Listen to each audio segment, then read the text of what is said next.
샬롬, 오늘도 주님 안에서 평안하십시오. 말씀을 주야로 묵상하는 시간, 조이어스 모닝입니다. 오늘 우리에게 주신 본문 사사기 16장 23절에서 31절입니다. 말도 많고 탈도 많았던 삼손의 마지막 시간입니다. 삼손의 시작은 더할 나위가 없이 좋았습니다. 기적적인 하나님의 능력으로 경건한 부모 밑에서 태어나게 되었습니다. 작은 태양이라는 그의 이름처럼 암흑기를 보내고 있었던 이스라엘 백성에게 희망의 빛으로 찾아왔던 구원의 이름, 바로 삼손 사사입니다. 그러나 장성한 삼손의 모습은 실망스럽기 그지없습니다. 구별된 인생으로 부르심을 받았음에도 불구하고 그 부르심을 망각한 채 금기사항들 하나씩 무너뜨려 버립니다. 이방 여인을 가까이하고 사체를 만지고 술자리에 어울려 파티를 벌리고 결국 마지노선이라고 할 수 있는 그의 영적인 정체성, 삭도를 대지 않았던 긴 머리털마저 밀어버리게 된 것입니다. 삼손이 한 번에 무너진 것이 아닙니다. 죄악의 모습, 죄악의 자리 가까이하고 머물다 보니까 그는 조금씩 내리막길을 걷게 되었던 것입니다. C.S. 루이스가 말하기를 지옥으로 가는 길은 결코 벼랑이 아니다. 그 길은 완만한 내리막길이다. 삼손이 그렇게 내리막길 천천히 내려오고 있었던 것입니다. 한편 삼손을 잡은 블레셋 입장에서는 날마다 축제입니다. 감히 쉽게 넘볼 수 없었던 삼손, 그 삼손을 붙잡았으니 두 눈을 뽑아버리고 그를 짐승처럼 여기며 그를 조롱하고 희롱하기 시작합니다.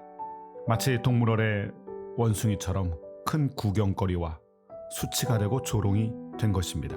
그 가운데 아무것도 할 수 없이 무기력하게 서 있는 삼손의 모습이 비극적입니다. 하나님의 사람과 교회가 주신 사명을 잃어버릴 때 이런 위기가 찾아옵니다. 묵묵히 주신 사명의 길을 걸을 때 세상이 감동받지만 우리가 사명을 잃어버리고 정체성을 잃어버리면, 그리고 세상과 어울리기 시작하면 세상은 우리의 친구로 다가오는 것이 아니라 우리를 조롱하게 되어 있습니다. 이렇게 조롱거리, 웃음거리가 된 삼손이 오늘 안타깝게 하나님께 부르짖는 장면이 나옵니다. 28절, 주 여호와여 구하옵나니 나를 생각하옵소서. 이번 한 번만 나를 강하게 해 주옵소서. 삼손이 이제야 깨닫는 것이 있었습니다. 삼손에게 있었던 그 위대한 능력이 자기 것이 아니었습니다. 어린 사자를 찢어 죽이고 나귀턱뼈로 1000명을 물리치던 그 힘의 근원이 바로 하나님이었습니다. 하나님이 떠나가시니 그는 종이 호랑이가 될 수밖에 없었고 허수아비가 될 수밖에 없었다는 사실. 다시 그 하나님을 부르짖고 그 하나님의 능력을 구하는 삼손에게 하나님께서는 큰 은혜를 다시 한번 베풀어 주시는 장면이 오늘 본문에 나옵니다.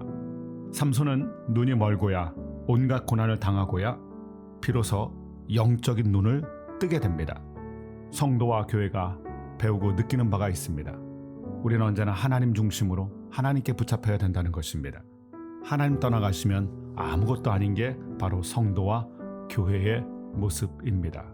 그렇게 하나님께 간구한 후에 온 힘을 짜내듯, 마지막 피 한 방울을 짜내듯 온 힘을 당한 삼손에게 하나님이 큰 은혜를 베푸셨는데 그들의 다곤 신당이 무너져 내린 것입니다.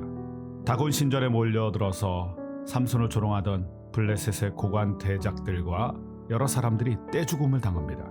삼손이 살아있을 때 죽인 자들보다 더 많은 적들을 죽이게 된 것입니다.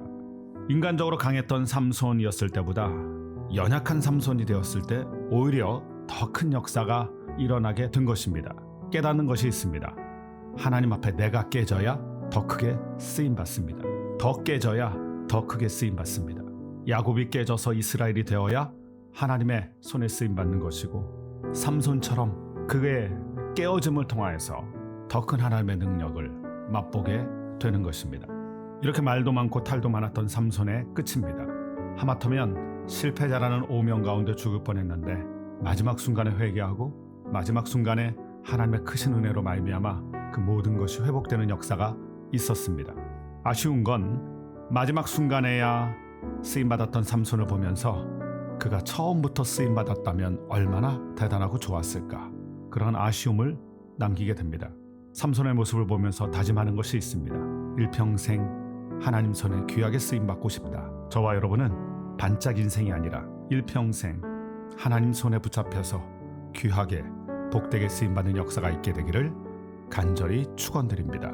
삼손 이야기를 정리하면서 두 가지를 정리할 수 있습니다. 첫 번째는 성도와 교회는 우리를 불러주신 주님의 부르심을 평생 간직하고 붙들어야 한다는 것입니다.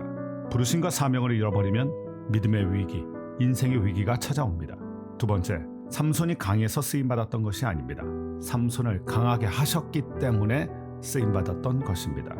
오늘 그 하나님의 위대한 구원의 손길과 은혜의 손길을 간구할 수 있는 우리가 되길 바랍니다. 은혜의 장중에 붙잡혀서 오늘도 은혜롭게, 오늘도 믿음으로 승리하는 저와 여러분 되시길 주님의 이름으로 간절히 축원드립니다. 기도하겠습니다. 하나님 아버지, 삼손의 마지막 그 순간 그를 붙들어 주시고 다시 한번 써주시는 하나님의 은혜를 보았습니다. 누구에게 붙잡혀 있어야 되는가 다시 한번 깨닫게 됩니다. 일평생 하나님만을 바라보고 하나님의 손에 붙잡혀서 하나님께 쓰임받는 사랑하는 조이어스 가족들 되게 하여 주옵소서. 늘 붙들어 주심으로 늘 강하게 쓰임받는 은혜의 역사가 우리 인생 되게 하여 주옵소서. 예수님의 귀하신 이름으로 기도드립니다. 아멘.